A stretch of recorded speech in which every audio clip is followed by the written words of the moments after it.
Hello there, and welcome to our podcast, Perfectly Human, the podcast that helps you feel that we are all connected and whatever you're experiencing is perfectly human. And I am one of your hosts, Angie. And I'm Rekha. Hi, Hi, Rekha. Angie. How are you? I'm good. I'm good. Yes, ready for Valentine's? Oh, yes. I bought my flowers. No, I haven't. I don't. I just find it. So, what we have a tradition on Valentine is we just have dinner with the children at home. So, that's what we're Oh, doing. that's nice. That's nice. Good stuff. So Yeah. you're starting us there because today podcast actually we are focusing on self-love, and today's podcast is called Self-Love Actually. In fact, first of all, we have to apologize because we had said that we were going to focus this episode on our unique brilliance, but then we decided to change it to self-love because it's Valentine's Day, obviously. Yeah. Well, better at this time than starting from a place of what better time rather than starting Yeah. from a place of loving ourselves. Yes. Yes. Yeah. I thought that would be quite a nice. Yeah, we thought it'd be quite a nice topic for the month. And I guess to kind of get us started, we started thinking about, why is it important to love ourselves? Because, for many years, I never even thought about my relationship with myself. And actually, Yes. I don't think a lot of people do. And I think, there are some obvious reasons why we should love ourselves. And it's healthy to love ourselves. And I think, one of the things that I hear a lot, you can't fill from an empty cup. So we need to, have enough love for ourselves so we can love others. But increasingly, what we're finding is that there is more science-based research on the value of self-love. And so when I was looking at this, there was an article that I read in the Huffington Post, which shared that, some research showed that when we love ourselves, we're more likely to feel more satisfaction in our lives, which is important. There was also another health psychology meta-analysis. So they did a meta-analysis of 15 studies, and they found that when people accepted themselves without harsh judgment, they're more motivated to make positive changes in their life. So we're more likely to make better decisions that are going to be good for us as opposed to, unhealthy for us. We're more likely to perform better. Also research has shown that the more we're compassionate towards ourselves, the more likely we are not to struggle with depression and anxiety. So there's quite a lot of reasons why it's important to love ourselves. But I think, in a nutshell, I think it helps us improve our relationships. If I love myself, I'm going to have less dependency on others and therefore make it a healthier relationship. But I think the bottom line is that we're more likely to be happier. Yes, I agree. I think that basically, as you were saying these things, what I was thinking is that in a way, when it's almost like a first step, right? Because everything really comes from inside to outside. So if you Yeah. don't like yourself, if you don't love yourself, in a way, your energy is kind of not in the right place, basically. Um, Yeah. if Yeah. you start from if you have that kind of radical self acceptance, you like who you are, you love yourself, then that puts you in a very different position basically to how you also interact with others, etc. So yes, very interesting. So tell me, Reka, because as you have said, sometimes we don't think about it in our lives. Definitely we haven't really Yes. been kind of taught in our I don't think our generation especially has been taught to look at this. Is something that we have discovered as adults basically. Why is important for you, for instance, at a Yeah. personal level? Why is it important for me to love myself? I think what really helped is when I started looking at this relationship with myself. I think, what I realized that I was able to love my husband in a more healthier way, for example. And I just felt like it was once I started loving myself more, I was a lot less harsher on the Mm. people. So yeah, I think for me, loving myself had a real, or starting to love myself had a real impact on my relationship with those around me. Does that make sense? Yes. I think it makes lots of sense. And I'm also thinking, even from a perspective of motherhood, I think that basically children really absorb the vibe and the energy of what's going on with Yeah. you and, in your family. So they also learn a lot, basically, about that, and they get it. So, as we're saying, we're just saying, of course, So what sometimes. I wanted, Yes, go on. sorry, I was going to ask you, like, do you know, I mean, have you experienced a time in your life where you haven't loved yourself? Yes, so this is a very good question. Yes, definitely.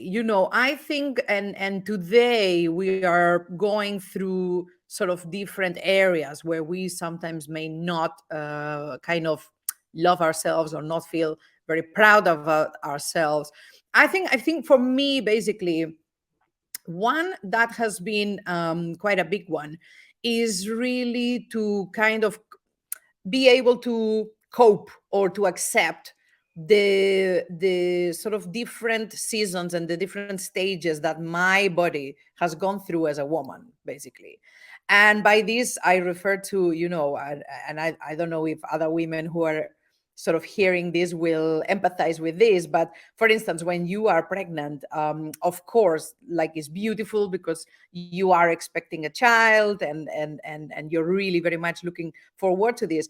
But you're like, sometimes you look at yourself in the mirror and you're like, oh my god, I don't recognize myself, this feels like a bit weird, and then so I am in my 40s now, basically. So of course, like, body has changed. This body has actually hosted two children, multiple of experiences. So yes, sometimes I have to recognize I have sometimes had lots of reflections with myself about, I don't have this body. And of course, what I'm going to say goes to the comparison, right? Like, I don't have this kind of supermodel body, Right. which social media, societal expectations bombard us with.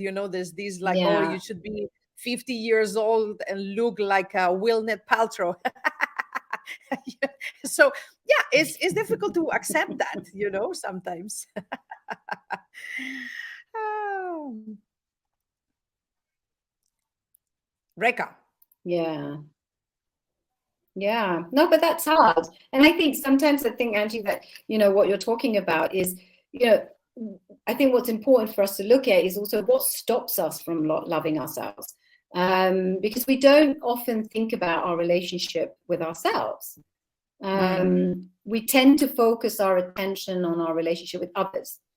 But, the most constant and important relationship that we will ever have is the one we have with ourselves, right? mm, And, mm. there's a lot of times where I have coaching clients who are so hard on themselves, and they struggle to do things that are good for themselves. And they always focus, because they're always focused on pleasing others and looking at their mistake. And often I ask them the question, like, if this was your best friend going through this, or if this was your Mm. best friend, what would you tell them to do?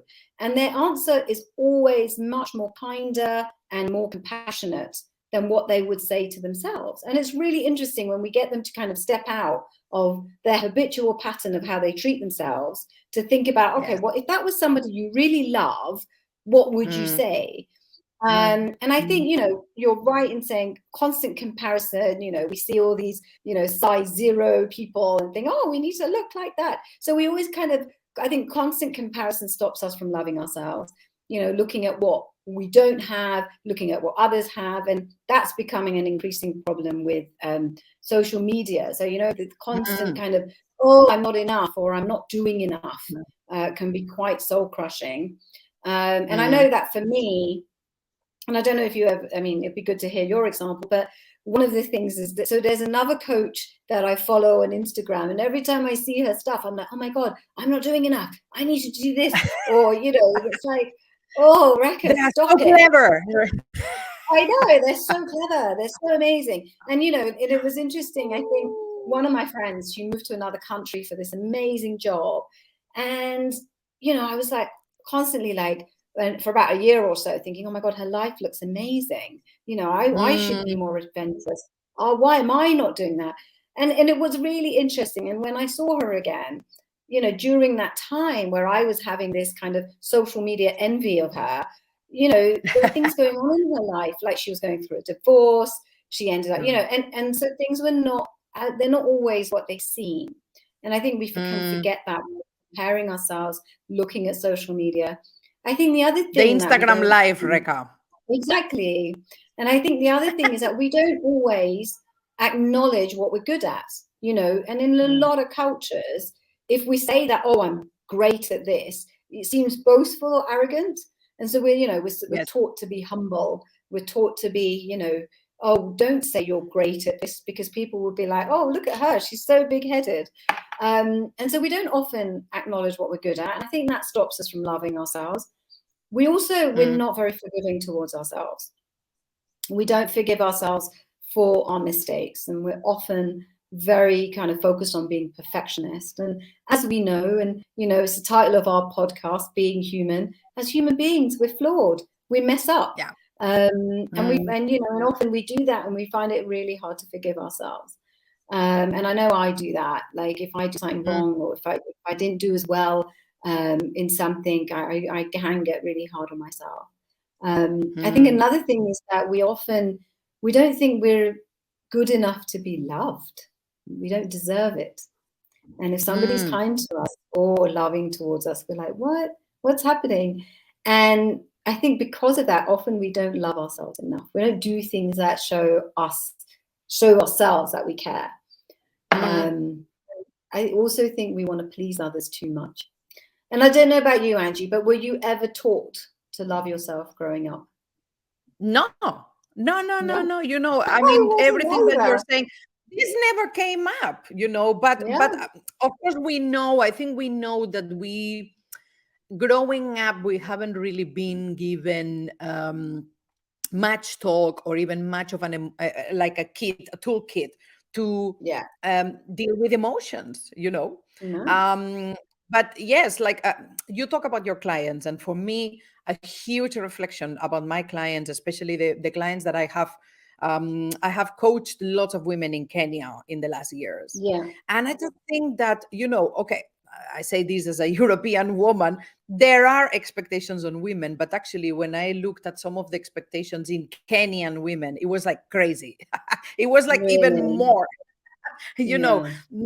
because Westerner societies are still a little bit more focused on the individual. So again, like imagine we didn't even grew up with that.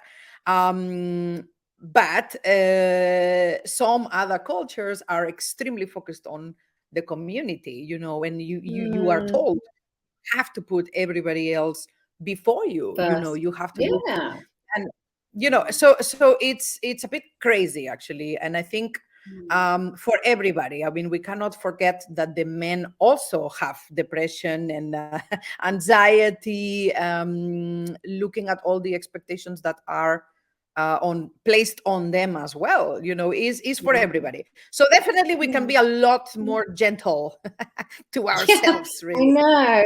And I just think like growing up, like how much you're compared to other people's children, or XYZ's daughter does this and da da da, and it's just it doesn't help us think about even to your own siblings, Reka. Even to your own siblings, it's like, oh, your brother, your sister is already doing this, or already reading that, or whatever, So as a parent, I have had to exercise more conscious thinking about not comparing my children, for instance. Like, It's Just hard literally. sometimes as well. I do it very unconsciously, I'll be like, it's silly things like, I'll tell my son, you need to go and read, you know, your sister reads so much. And it's like, oh, sorry. So, yeah, That is normal. Yes. I know. But it's how do we change those habits? And I think that, Yes. even because I mean, I know that I started to examine the relationship with myself Mm. when I was well into my mid 30s, and so there was a lot Yes. of unlearning to do around that. And I think, what would be really useful is maybe helping our listeners to see how can we practice self-love, like what can we Mm. do to help Yeah. us do that, and how can we help others do that as well. I think that would Yes. be really useful. So there's two things that you said in there that I like. One is awareness, right? Because if we are not aware, we cannot really, we don't realize that potentially there's something that we are not doing well. So I think awareness is already a big thing. And the second thing that you said is habit, right? So it's like, how can we get a little bit more perhaps in the habit of practicing self-love? So Yeah, what we did is basically we looked at sort of 5 areas, okay? And let's say, obviously, for some of our audience, some people that will be listening to this podcast, you may be already practicing self love in some ways, which is amazing and fantastic. But we want to kind of raise this awareness a little bit and tell you also like what kind of healthy habits or some strategies or yeah, actions you can actually put in place to, kind of raise this up a little bit. So the first area that we wanted to look at is embrace your uniqueness. Okay. So of course, we are talking about how when we have grown up, as humans, we want to belong and be connected with a group, with each other, but that does not mean that we cannot show up the way we are. There's a lot more yeah, conversation about this now. There are companies that are starting to talk about this now. Like, we want you to show up the way you are, basically. And yes, I think that this is the message. The message is be confident in who you are. Okay, what do you embrace mean your companies? uniqueness. Sorry to Oh, interrupt you, Angie, but what do you mean companies are doing this more? Like, what are they yes, doing? yes. So for instance, like I know somebody who works on Microsoft, and Microsoft is actively talking about this right now. They are also, Yeah, I feel, leading the way in talking about compassionate leadership, which I think we may have mentioned at some point in time. And I think that some of these concepts are really the concepts for the future. I mean, mm, if I was running a company, I would be talking about this as well, because mm, I would want people to feel that they can be themselves in the company and right, bring their contribution. Um, from a performance perspective and productivity perspective, it's a lot better for a mm, company that your employees are showing up fully, basically. Yes? yeah, yeah. No, I agree with you. Okay, thanks for explaining that. Yes. But often, when we have grown up, like when you've been a teenager, for me, those kind of teenage years, even in your 20s, in a way, you're exploring who you are. And often you're just kind of copying or imitating others because you think that they are more Yeah, popular. So all those movies that that we see, and at some point in time in your life, you realize the opposite is true. You are more yeah, you're more brilliant when your uniqueness is coming out there, rather than just being one more and being invisible. yeah, So yes, yeah, be confident in who you are, embrace your uniqueness as somebody who brings a different contribution to the world. Okay. The reality that we miss is that we feel connected to others through our human experience, not necessarily because we all have to look the same. Yes, looking the same doesn't make us connected. What makes us connected is the emotions, the what we are going through, well, while we are here. Yes. All right. So a technique that you can use here, which I think is beautiful. By the way, when I was putting some of today's episode together, I was like having a moment. I was like, we have so many nice things here, but you can ask actually your family and friends to write a letter to you. Okay. And you tell them in this letter, let them tell you what they like about you and what do you bring to their lives. And I've Mm. seen this being used. Actually, my son wrote this one time for a friend, basically. Wow, that's Yes, lovely. yes, and I think it's an amazing exercise, Yeah. because we also take for granted what people think about us, and we often don't say to each other what we really think about us. We focus more on the negative. But it's interesting That's because as you're saying this, is that we don't often say to people what we really love about them until they're dead. Do you know what I mean? Like it's oh my God, somebody's yes, eulogy. that is so true. And it's like, actually, what if we did that when people are still alive and they're still with us? That's And, yeah. Yes, we should do it more when we are alive, actually. completely, completely. Okay, great. So Like what's the this is next this one is then? what I appreciate about you, right? Yeah. Yes, exactly. Okay, so that is embrace your uniqueness, basically. The second area that we looked at was self acceptance. Understand that you are enough. Okay, so self acceptance, I think, is something else that we are starting to talk a lot more about. Again, we go back to the point, we live surrounded by societal standards and expectations on how we should be, how we should look like, what we should have. We have talked about this in Mm, our episode about success. Constant yes. comparison, yes, tells us that we are not enough, we are not pretty enough, we're not smart enough, we're not good enough. Okay. We're And not all of tall that is enough. so, yes, all of that is soul crushing, by the way. I Yes. know. And this pressure Okay. can leave us completely exhausted and depleted. Yeah. Yeah. So flip it around. Avoid the comparison. Okay. Focus on who you are and what you already have. Look at your strengths. Look at what you bring to the table. So the exercise here, Reka, which as you're saying, you're also trying to do, right, is try to catch yourself when you're starting to compare yourself to others and really like catch yourself and let it go.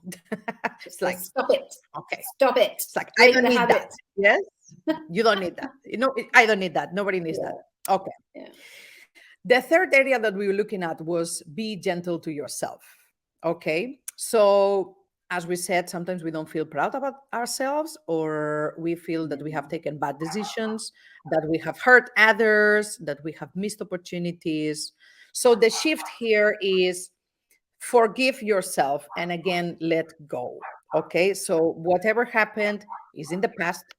That's it. Spiritually, we are here to live and learn, literally, to grow in our human experience.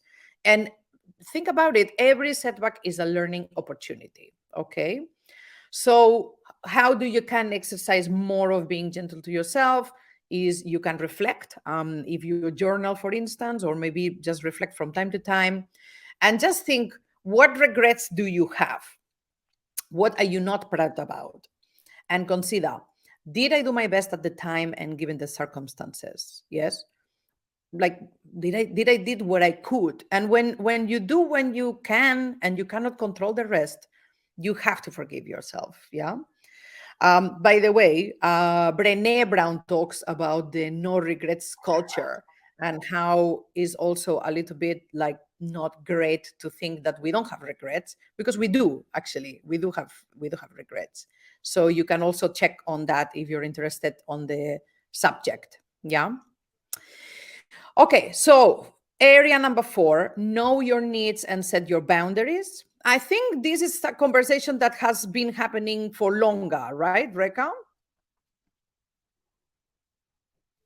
Yeah, I mean, I think again, Brené Brown talks a lot about boundaries and how to make if we have boundaries, we're able to be more loving within those boundaries. And Yes. often we don't boundaries because we think that's not being loving in some way. Does that make sense? Yes. Totally. Yes, yes, yes, yes. And it's, I mean, like, because again, we tend to polarize things a lot. We tend to make it black and white.